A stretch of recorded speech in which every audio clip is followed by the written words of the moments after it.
సీత గారు చూశారా, చుక్కల్లో చంద్రుల్లాగా ఒడియాల మధ్య ఈ మోహన్ బాబు ఎలా వెలిగిపోతున్నాడు.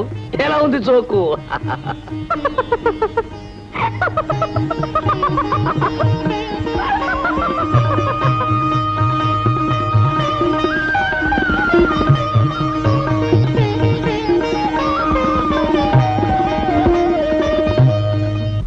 అది కాదే పారు, నొప్పి అంటావు, తట్టుకోలేనంటావు, మందులు వాడమంటే సరిగా వాడవు. ఎలాగే నీతో చచ్చేది? అదే నీతో మాట అంటే కోపం. నీకే చస్తానంటావు. నువ్వు చస్తే నేను బతకగలనా? పారు, ఒక్క క్షణం నిన్ను చూడకపోతే నేను ఉండలేను కదా. నువ్వు శాశ్వతంగా కనిపించకపోతే నేనేమైపోతాను? పారు, దీపం ఉంటేనే వెలిగే, నువ్వుంటేనే నేను. ఈ దీపం ఆరిపోతే అంతా చీకటేనే పారు, అంతా చీకటే. పారు, ఏమిటే నా తక్కువైందా? అరే ఏమిటా మెలికలు తిరిగిపోతున్నావు? ఏమిటా తక్కువ? ఎందుకలా తగ్గుతున్నావు? ఏమిటా ఉగ్గురు మిగిలిపోతున్నావు?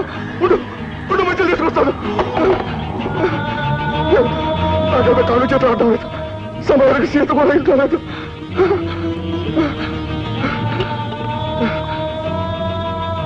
ఏమిటో ఇవాళ మరీ ఉక్కిరి బిక్కిరైపోతుంది.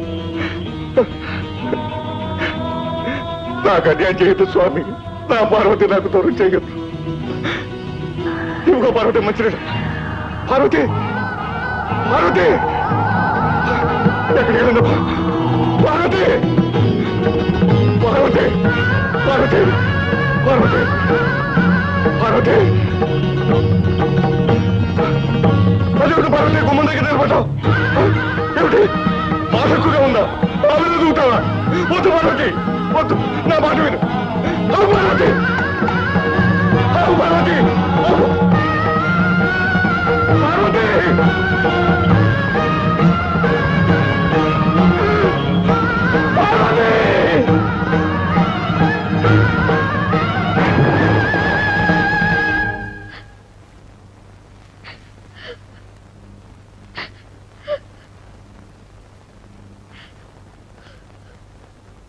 సీత గారు ఊరుకోండి. పోగొట్టుకున్న జీవితాన్ని సంపాదించుకోలేము, అలాగని ఉన్న జీవితాన్ని పోగొట్టుకోలేము. మీ నాన్నగారి ఆశ, కోరిక ఏమిటి? కూతురు కళకళలాడుతూ ఉండాలని.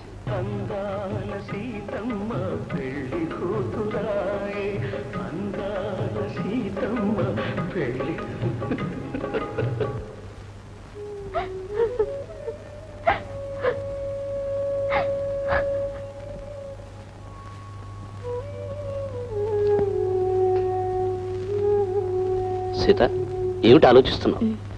అబ్బే ఏం లేదు. చూడు, ఒక మహాకవి ఏమన్నాడో తెలుసా? నాతోగా జనరల్ గా, గతాన్ని గురించి ఆలోచిస్తూ కూర్చుంటే భవిష్యత్తు కూడా మిగలదన్నాడు. నిజానికి భవిష్యద్భూత వర్తమానాలతో భూతకాలం వర్తమానానికి, భవిష్యత్తుకి వర్తమానంగా వర్తిస్తుంది. మీరు చెప్పేదేమిటో నాకు అర్థం కావటం లేదు. అసలు నాకు అంతకంటే అర్థం కాలేదు. అసలు నేను చెప్పేదానికి ఒక అర్థం ఉండి ఏడిస్తే కదా. ఎలా ఉంటుంది అనుకో.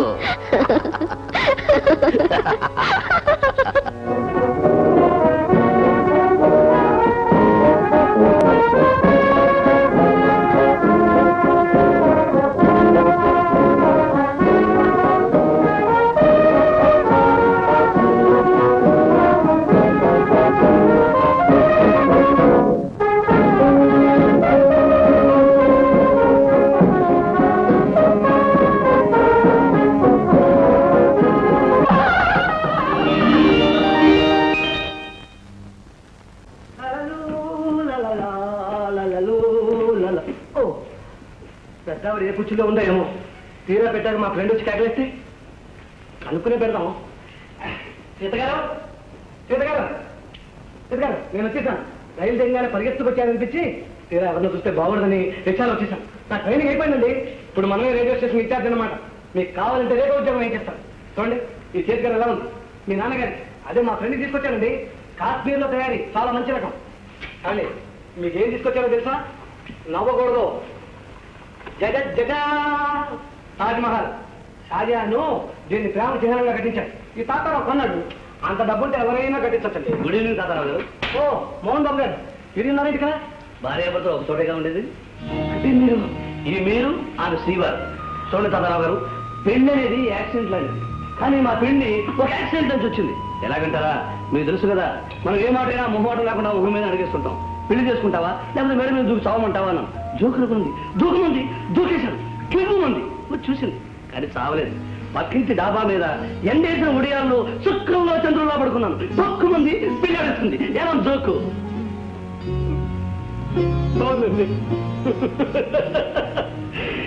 చాలా బాగుందండి. కంగ్రాచులేషన్ సీత గారు. Wish you happy marriage. ఇదిగో మీ ఇద్దరికి నా పెళ్లి కనుక తీసుకో. ఎక్కడండి మా ఫ్రెండ్? తాతారావు గారు, మీ ఫ్రెండ్ మనందరికి అన్యాయం చేసి వెళ్ళిపోయారు.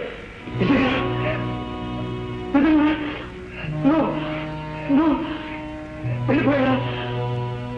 నా ఫ్రెండ్ వెళ్ళిపోయాడా?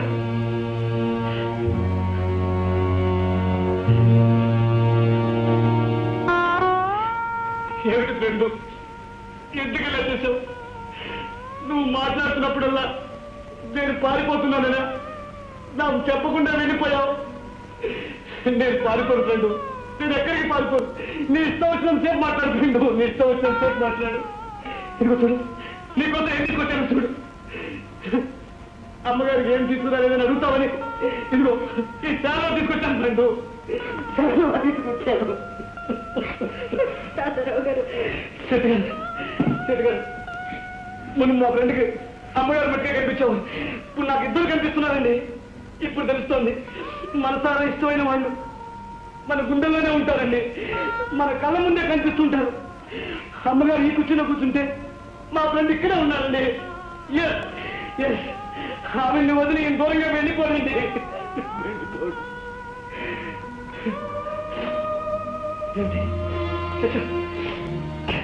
నా కన్నీళ్ళు వస్తాయేమిటి? నేనే చెప్పాను కదా, జీవితాన్ని పాటలా తేలిగ్గా తీసుకోవాలి.